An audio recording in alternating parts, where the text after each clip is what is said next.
E vocês sabem que eu gosto muito dessa ideia de que comer é um ato político, né? Eu estou sempre falando de comida, de comer bem e tal, e houve uma mudança aí nos Estados Unidos importante em relação à pirâmide alimentar.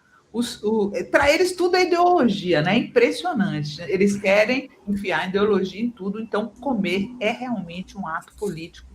O governo Trump inverteu a pirâmide alimentar. Tá? Inverteu, olha só. Primeiro coloca como era a pirâmide, tá, Kayan?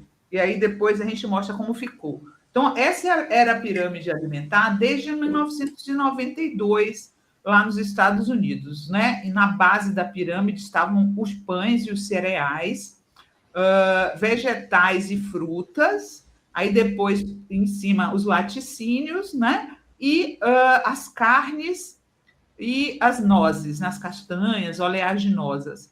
E em cima, lá na parte de cima, as gorduras e os óleos.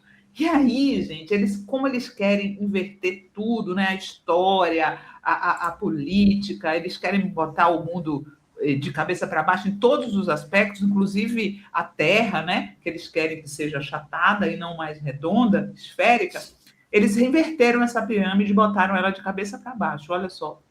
Coloca aí, por favor. Olha aí, agora é assim, né?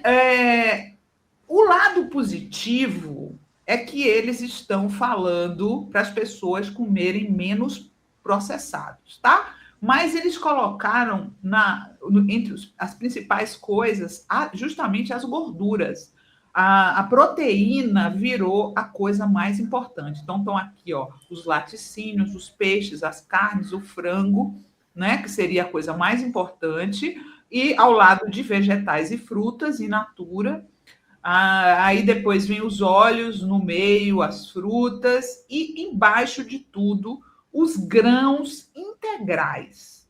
Tá? Como ela está invertida, a parte de cima é a mais importante e a parte de baixo a menos importante. Então, eles centraram na questão da carne e das gorduras como base da alimentação. Então, está tendo muita polêmica sobre essa mudança, né? Porque antes eram os grãos que eram considerados os principais. Tá? Deixa eu ler aqui uma matéria para vocês da NPR, que é a Rádio Pública dos Estados Unidos, falando, ó, as novas diretrizes alimentares de RFK Júnior, que são o secretário de saúde do Donald Trump, Robert Kennedy Jr., priorizam o consumo de carne e laticínios, né? Acho isso tão temeroso, né, gente? Porque vocês sabem que, imagina, lá nos Estados Unidos, se aqui no Brasil tem muito hormônios e antibióticos na carne, no leite, lá deve ser pior ainda. O secretário de Saúde, Robert Kennedy Jr., anunciou novas diretrizes alimentares para os americanos, com foco na promoção de alimentos integrais, proteínas e gorduras saudáveis. Em uma coletiva de imprensa na quarta, o governo apresentou uma nova pirâmide alimentar com carne vermelha, queijo, vegetais e frutas no topo. Desconfio que eles gostariam de botar só as carnes e os queijos, né? Que tem aí uma tendência das pessoas a quererem comer apenas proteínas e limar os carboidratos da dieta. Já digo que eu sou fã de carboidratos e jamais vou parar de comer, a não ser que eu tenha, né, doença celíaca. Kennedy descreveu as diretrizes como a reformulação mais significativa da política nutricional na história, pedindo o fim de políticas que promovem alimentos altamente refinados e prejudiciais à saúde. Proteínas e gorduras saudáveis são essenciais e foram erroneamente desencorajadas em diretrizes alimentares anteriores. Estamos pondo fim à guerra contra as gorduras saturadas. Pediram uma redução drástica no consumo de alimentos altamente processados, repletos de carboidratos refinados, açúcares adicionados, excesso de sódio, gorduras não saudáveis e aditivos químicos. Estamos resgatando a pirâmide alimentar e devolvendo-a ao seu verdadeiro propósito de educar e nutrir todos os americanos, né? Isso aí para começo de conversa, uma falácia, porque os Estados Unidos, não sei se vocês sabem, mas tem os chamados desertos verdes. Tem regiões inteiras nos Estados Unidos onde você não consegue comprar uma fruta e uma verdura. Você é obrigado a comer no McDonald's, que é a única coisa que tem por perto. Então, como é que você vai fazer essa política, sendo que as pessoas não têm como nem comprar um bife se não for ultraprocessado, né?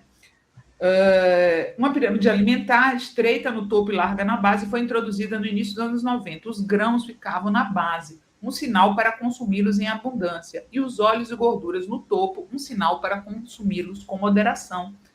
O Departamento de Agricultura dos Estados Unidos aposentou o conceito da pirâmide em junho de 2011, substituindo pelo visual mais simples do My Plate, apresentado pela ex-primeira-dama Michelle Obama.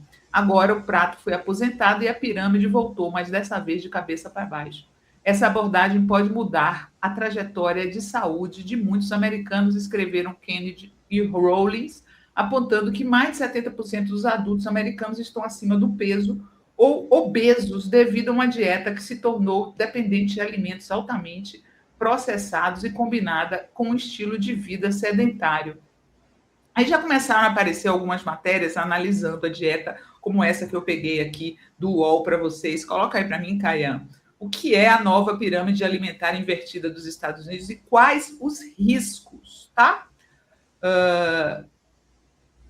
Aqui, ó, o que é que eles falam? O que dizem os especialistas? O que constitui comida não saudável, como você define isso, pode variar. O ideal é que as pessoas comam alimentos que se pareçam o máximo possível com sua aparência natural. Estou muito decepcionado com a nova pirâmide alimentar que coloca a carne vermelha e as fontes de gordura saturada no topo, como se isso fosse algo prioritário. Isso contradiz décadas e décadas de evidências e pesquisas. O Guia Alimentar do Brasil. O Brasil tem seu próprio guia e o foco é diferente. O Guia Alimentar para a População Brasileira prioriza alimentos in natura e minimamente processados, como frutas, legumes, arroz e feijão. Ingredientes culinários devem ser usados com moderação e ultraprocessados devem ser evitados.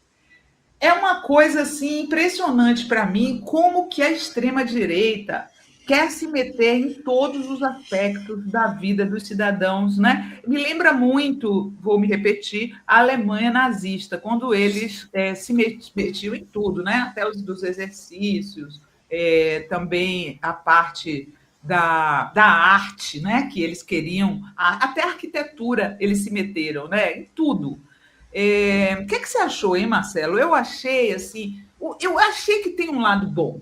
Tem um lado bom que é falar contra os ultraprocessados, embora eu não veja como nos Estados Unidos isso possa mudar, já que eles não têm agricultura familiar, eles não têm foco em comer salada, verduras, nada. Então tem esses desertos verdes, como eu falei. E eu acho assim que o excesso de carne vermelha, né? O excesso de carne vermelha tem sido apontado ao longo dos anos como causa de muitos problemas. Câncer no pâncreas, pressão alta, problemas cardíacos. O que você achou, Marcelo? Bom, com certeza isso tem relação com a indústria, né? A jogar o incentivo ao consumo, ao alto consumo, porque as proteínas são importantes, mas quer que as pessoas se entupam de carne e queijo, porque isso está relacionado com a indústria. É bizarro, né? É negacionismo, né, Sinara?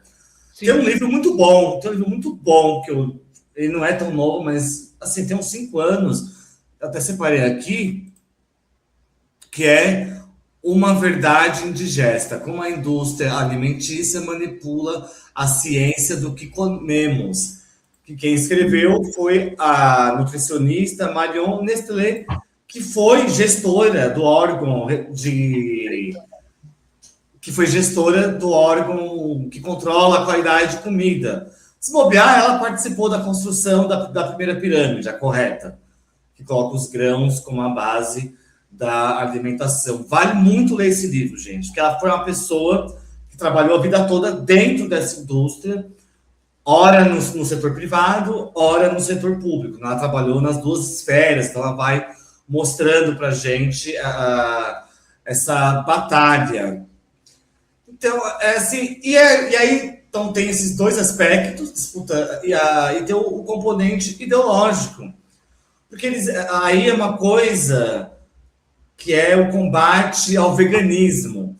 Porque na cabeça dessa gente extremista, o veganismo é um movimento ultra radical que quer destruir o modo de cultura. Assim, loucura, né? É uma loucura. Agora, os grãos, gente, né? Isso é uma batalha. Isso é uma batalha cultural alimentícia que vai ter que ser feita. Agora, os grupos lá, deve ter um monte. Reforçar sempre. Tem que ser grão, gente. Sabe? Lentilha, todas essas feijões, né? Os variados feijões, né? Por aí vai. Tem que comer. Agora, a questão da carne no topo, eu não tenho dúvidas de que isso é uma estratégia mercadológica e o resto, como eles organizam isso, é negacionismo. E é triste, porque os Estados Unidos, historicamente, tem um problema de alimentação, né? De se alimentar mal. Os dados de saúde é um país obeso, né? Não sei o que eu estou falando. Qualquer dado que vocês pegarem deles, públicos, dados públicos, vão ver que é um país obeso, com muita diabetes, colesterol alto. Porque eu tava. Acho que foi você que mandou, né, Sinara, aquele vídeo de um cara que é um americano que está sentado comendo e dizendo que no Brasil ele descobriu o prazer do almoço. Não foi você que enviou para mim? O gringo. Um gringo que é americano, né? Ele é americano, ele é estadunidense. Ele é ótimo, ele chama gringo. Nossa, os vídeos dele são ótimos. Eu até já chamei E esse vídeo é muito bom, porque de fato, né? Eles comem no carro, comem naqueles. É horrível, né? A coisa do food truck vem de lá por causa disso, né? Aquelas coisas espalhadas pelos pontos estratégicos. Os caras descem, comem o lanche e voltam para o trabalho, esse lanche. Né? E aí ele vai. Então aí ele mostra, né? A importância do almoçar. Né? Então é muito. Aquele vídeo, em 5 minutos, ele coloca ali numa balança a importância da cultura da alimentação e porque o país dele tem esses graves problemas decorrentes da péssima alimentação. O Robert Kennedy Jr., em que pese ele seja um negacionista da vacina, de vários aspectos, ele é todo fitness, né? Ele se dedica muito a essa coisa da boa alimentação e dos exercícios, né?